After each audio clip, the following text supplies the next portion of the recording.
രണ്ട് ദിനവൃത്താന്തം അധ്യായം 8. സോളമന്റെ നേട്ടങ്ങൾ.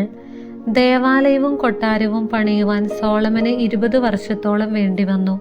പിന്നീട് സോളമൻ ഹീരാമിൽ നിന്ന് ലഭിച്ച പട്ടണങ്ങൾ പുതുക്കി പണിത് ഇസ്രായേലിനെ അവിടെ വസിപ്പിച്ചു.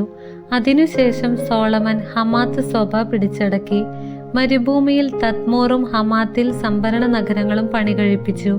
കൂടാതെ മതിലും കവാടങ്ങളും ഓടാമ്പലുകളും കൊണ്ട് സുരക്ഷിതമായ ഉത്തര ദക്ഷിണ ബേത് ഹോറോൺ നഗരങ്ങൾ, ബാലാത്ത് സോളമനുണ്ടായിരുന്ന സംഭരണ നഗരങ്ങൾ, രഥങ്ങൾക്കും കുതിരച്ചേവകർക്കുമുള്ള നഗരങ്ങൾ, ഇങ്ങനെ ജെറുസലേമിലും ലെബനോനിലും തൻ്റെ ആധിപത്യത്തിലുള്ള ദേശങ്ങളിലൊക്കെയും ആഗ്രഹിച്ചതെല്ലാം അവൻ പണിതു.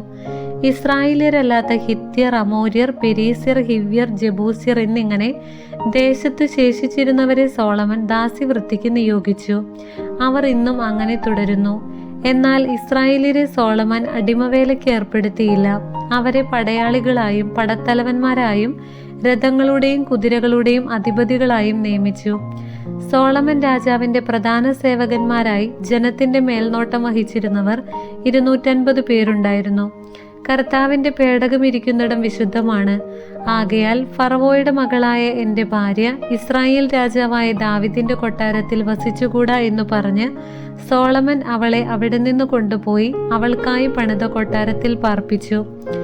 ദേവാലയ പൂമുഖത്തിന്റെ മുൻപിൽ താൻ പണിയിച്ച കർത്താവിന്റെ ബലിപീഠത്തിന്മേൽ മോശയുടെ കൽപ്പനയനുസരിച്ച് സാബത്ത്, അമാവാസി എന്നീ ദിവസങ്ങളിലും പുളിപ്പില്ലാത്ത അപ്പത്തിന്റെ തിരുനാൾ, വാരോത്സവം, കൂടാര തിരുനാൾ എന്നീ 3 വാർഷികോത്സവങ്ങളിലും അതത് ദിവസത്തെ വിധിയനുസരിച്ച് സോളമൻ ദൈവത്തിന് ദഹനബലികൾ അർപ്പിച്ചു.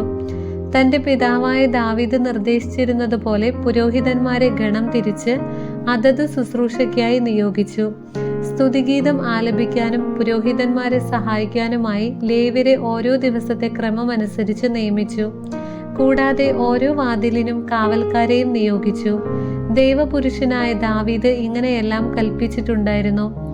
ഭണ്ഡാരത്തിന്റെ കാര്യത്തിലോ മറ്റേതെങ്കിലും കാര്യത്തിലോ പുരോഹിതന്മാരും ലേവ്യരും രാജകൽപ്പന ധിക്കരിച്ചില്ല. ദേവാലയത്തിന്റെ അടിസ്ഥാനമിട്ടതു മുതൽ പൂർത്തീകരിക്കുന്നതുവരെയുള്ള സകല പണികളും സമാപിച്ചു. അങ്ങനെ ദേവാലയം പൂർത്തിയായി. പിന്നീട് സോളമൻ ഏദോം ദേശത്തെ എസിയോൻ ഗേബർ, ഏലോത്ത് എന്നീ തുറമുഖ നഗരങ്ങളിലേക്ക് പോയി. ഹീരാം സ്വന്തം സേവകരുടെ നേതൃത്വത്തിൽ സോളമന് കപ്പലുകൾ അയച്ചു കൊടുത്തു, ഒപ്പം പരിചയസമ്പന്നരായ നാവികരെയും. അവർ സോളമന്റെ ഭൃത്യന്മാരോടുകൂടെ ഓഫീറിലേക്ക് പോയി. അവിടെ നിന്ന് അവർ 450 താലന്ത് സ്വർണം സോളമൻ രാജാവിന് കൊണ്ടുവന്നു കൊടുത്തു. അധ്യായം 9. ഷേബ രാജ്ഞിയുടെ സന്ദർശനം. ഷേബ രാജ്ഞി സോളമന്റെ പ്രശസ്തിയെക്കുറിച്ച് കേട്ട് കുടുക്കു ചോദ്യങ്ങളാൽ അവനെ പരീക്ഷിക്കാൻ ജെറുസലേമിലേക്ക് വന്നു. സുഗന്ധദ്രവ്യങ്ങൾ, ഏറെ സ്വർണം, രത്നങ്ങൾ എന്നിവയുമായി അനേകം ഒട്ടകങ്ങളും ഒരു വലിയ പരിവാരവുമായാണ് വന്നത്. സോളമനെ കണ്ടപ്പോൾ മനസ്സിൽ കരുതിയിരുന്ന ചോദ്യങ്ങളെല്ലാം ചോദിച്ചു. സോളമൻ ചോദ്യങ്ങൾക്കെല്ലാം ഉത്തരം നൽകി. ഉത്തരം നൽകാൻ ആവാത്ത വിധം ഒന്നും അവന് അജ്ഞാതമായിരുന്നില്ല. സോളമന്റെ ജ്ഞാനവും അവൻ പണിത കൊട്ടാരവും അവന്റെ മേശയിലെ വിഭവങ്ങളും സേവകന്മാരുടെ പീഠങ്ങളും ഭൃത്യന്മാരുടെ പരിചരണവും വേഷവിധാനങ്ങളും പാനപാത്രവാഹകരും അവരുടെ ചമയങ്ങളും ദേവാലയത്തിൽ അവൻ അർപ്പിച്ച ദഹനബലികളും കണ്ട് ഷേബ രാജ്ഞി സ്തബ്ധയായി. അവൾ രാജാവിനോട് പറഞ്ഞു, ഞാൻ എൻ്റെ നാട്ടിൽ വെച്ച് അങ്ങയെയും അങ്ങയുടെ ജ്ഞാനത്തെയും കുറിച്ച് കേട്ടതെല്ലാം വാസ്തവമാണ്. ഇവിടെ വന്ന് സ്വന്തം കണ്ണുകൊണ്ട് കാണുന്നതുവരെ ഞാൻ അവ വിശ്വസിച്ചിരുന്നില്ല. അങ്ങയുടെ ജ്ഞാനത്തിന്റെ മഹാത്മ്യത്തിൽ പകുതി പോലും ഞാൻ അറിഞ്ഞിരുന്നില്ല. ഞാൻ കേട്ടതിനേക്കാൾ എത്രയോ ശ്രേഷ്ഠനാണങ്ങ്. അങ്ങയുടെ ഭാര്യമാർ എത്ര ഭാഗ്യവതികൾ. സദാ അങ്ങയെ പരിചരിക്കുകയും അങ്ങയുടെ ജ്ഞാനോക്തികൾ ശ്രവിക്കുകയും ചെയ്യുന്ന ഭൃത്യന്മാർ എത്ര ഭാഗ്യവാന്മാർ. തന്റെ സിംഹാസനത്തിൽ അങ്ങയെ രാജാവായി വാഴിക്കാൻ തിരുമനസ്സായ അങ്ങയുടെ ദൈവമായ കർത്താവ് വാഴ്ത്തപ്പെട്ടവൻ. അങ്ങയുടെ ദൈവം ഇസ്രായേലിനെ സ്നേഹിക്കുകയും അവരെ എന്നേക്കും സുസ്ഥിരരാക്കാൻ ആഗ്രഹിക്കുകയും ചെയ്തതുകൊണ്ടാണ് അവർക്ക് നീതിയും ന്യായവും നടത്തിക്കൊടുക്കാൻ അങ്ങയെ അവരുടെ രാജാവാക്കിയിരിക്കുന്നത്. 120 താലന്ത് സ്വർണവും വളരെയധികം സുഗന്ധദ്രവ്യങ്ങളും രത്നങ്ങളും അവൾ രാജാവിന് കൊടുത്തു. ഷേബ രാജ്ഞി സോളമൻ രാജാവിന് കൊടുത്തതുപോലുള്ള സുഗന്ധദ്രവ്യങ്ങൾ പിന്നീടൊരിക്കലും കണ്ടിട്ടില്ല. സോളമന്റെയും ഹീരാമിന്റെയും ഭൃത്യന്മാർ ഓഫീറിൽ നിന്ന് പൊന്നിനു പുറമെ രക്തചന്ദനവും രത്നങ്ങളും കൊണ്ടുവന്നിട്ടുണ്ടായിരുന്നു. ചന്ദനത്തടി കൊണ്ട് ദേവാലയത്തിന്റെയും കൊട്ടാരത്തിന്റെയും പടികളും ഗായകർക്ക് വേണ്ട വീണകളും കിന്നരങ്ങളും നിർമ്മിച്ചു. ഇതിനു മുൻപ് യൂദാദേശത്തെങ്ങും ഇതുപോലെയൊന്നും കണ്ടിട്ടില്ല. പ്രതിസമ്മാനത്തിനു പുറമെ ശേബ രാജ്ഞി ആഗ്രഹിച്ചതൊക്കെയും സോളമൻ രാജാവ് അവർക്ക് കൊടുത്തു. അവൾ പരിവാരസമേതം സ്വദേശത്തേക്ക് മടങ്ങി.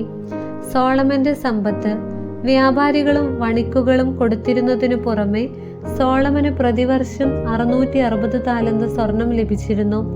ദേശാധിപതികളും അറേബ്യയിലെ രാജാക്കന്മാരും സോളമന് സ്വർണവും വെള്ളിയും കൊടുത്തിരുന്നു. അടിച്ചു പരത്തിയ സ്വർണം കൊണ്ട് സോളമൻ 200 വലിയ പരിചകൾ ഉണ്ടാക്കി. ഓരോ പരിചയ്ക്കും 600 ഷെക്കൽ സ്വർണം വേണ്ടി വന്നു. 300 ഷെക്കൽ വീതം തൂക്കമുള്ള 300 ചെറിയ പരിചകളും അവൻ സ്വർണപാളികൾ കൊണ്ട് നിർമ്മിച്ചു. രാജാവ് ഇവയെല്ലാം ലെബനോൻ കാനന മന്ദിരത്തിൽ സൂക്ഷിച്ചു.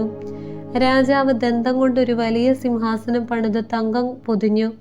സിംഹാസനത്തിന് 6 പടികളും സ്വർണ്ണ നിർമ്മിതമായ പാദപീഠവും ഉണ്ടായിരുന്നു. ഇരുവശത്തും കൈത്താങ്ങികളും അതിനടുത്തായി 2 സിംഹപ്രതിമകളും തീർത്തിരുന്നു. 6 പടികളിൽ ഇരുവശത്തുമായി 12 സിംഹങ്ങൾ നിന്നിരുന്നു. ഇത്തരം ഒരു ശില്പം മറ്റൊരു രാജ്യത്തും ഉണ്ടായിരുന്നില്ല. സോളമന്റെ പാനപാത്രങ്ങളെല്ലാം സ്വർണ്ണ നിർമ്മിതമായിരുന്നു. ലെബനോൻ കാനന മന്ദിരത്തിലെ പാത്രങ്ങളെല്ലാം സ്വർണം കൊണ്ടുള്ളതായിരുന്നു. സോളമന്റെ കാലത്ത് വെള്ളിക്ക് വിലയുണ്ടായിരുന്നില്ല. രാജാവിന്റെ കപ്പലുകൾ ഹീരാമിന്റെ ഭൃത്യന്മാരുമായി താർശീഷിലേക്ക് പോകും. 3 വർഷത്തിലൊരിക്കൽ ഈ കപ്പലുകൾ അവിടെ നിന്ന് സ്വർണം, വെള്ളി, ദന്തം, കുരങ്ങുകൾ, മയിലുകൾ ഇവയുമായി മടങ്ങി വരും. അങ്ങനെ സോളമൻ രാജാവ് ധനത്തിലും ജ്ഞാനത്തിലും ഭൂമിയിലെ രാജാക്കന്മാരെ എല്ലാം പിന്നിലാക്കി. ദൈവം സോളമന് കൊടുത്ത ജ്ഞാനം ശ്രവിക്കാൻ ഭൂമിയിലെ സകല രാജാക്കന്മാരും അവന്റെ സാന്നിധ്യം തേടി. ഓരോരുത്തരും ആണ്ടുതോറും സ്വർണവും വെള്ളിയും കൊണ്ടുള്ള ഉരുപ്പടികൾ, തുണിത്തരങ്ങൾ, മീറ, സുഗന്ധദ്രവ്യം, കുതിര, കോവർക്കഴുത എന്നിവ ധാരാളമായി അവന് സമ്മാനിച്ചു. കുതിരകൾക്കും രഥങ്ങൾക്കുമായി 4000 ലായങ്ങളും 12000 കുതിരച്ചേവകരും ഉണ്ടായിരുന്നു. രാജാവിന്റെ അടുത്ത് ജെറുസലേമിലും രഥനഗരങ്ങളിലുമായി അവരെ നിർത്തി. യൂഫ്രട്ടീസ് മുതൽ ഫിലിസ്തീൻ ദേശം വരെയും ഈജിപ്തിന്റെ അതിർത്തി വരെയുമുള്ള എല്ലാ രാജാക്കന്മാരുടെയും അധിപനായിരുന്നു സോളമൻ. ജെറുസലേമിൽ വെള്ളി കല്ലുപോലെ അവൻ സുലഭമാക്കി. ദേവദാരു ഷെഫേല താഴ്വരയിലെ അത്തിമരം പോലെ സമൃദ്ധവുമാക്കി. ഈജിപ്തിൽ നിന്നും മറ്റെല്ലാ ദേശങ്ങളിൽ നിന്നും കുതിരകളെയും സോളമൻ ഇറക്കുമതി ചെയ്തിരുന്നു. സോളമന്റെ ആദ്യാവസാനമുള്ള മറ്റു പ്രവർത്തനങ്ങൾ നാഥാൻ പ്രവാചകന്റെ ചരിത്രത്തിലും ശീലോന്യനായ അഹിയായുടെ പ്രവചനത്തിലും ദീർഘദർശിയായ ഇദ്ദോനും നെബാത്തിന്റെ മകനായ ജെറോബോവാമിനെ കുറിച്ച് ലഭിച്ച ദർശനങ്ങളിലും രേഖപ്പെടുത്തിയിട്ടുണ്ടല്ലോ. സോളമൻ 40 വർഷം ജെറുസലേമിൽ ഇസ്രായേൽ മുഴുവന്റെയും അധിപനായി വാണു. അവൻ പിതാക്കന്മാരോട് ചേർന്നു. തന്റെ പിതാവായ ദാവീദിന്റെ നഗരത്തിൽ സംസ്കരിക്കപ്പെട്ടു. മകൻ റഹോബോവാം ഭരണമേറ്റു. ദൈവമായ കർത്താവിന് സ്തുതി.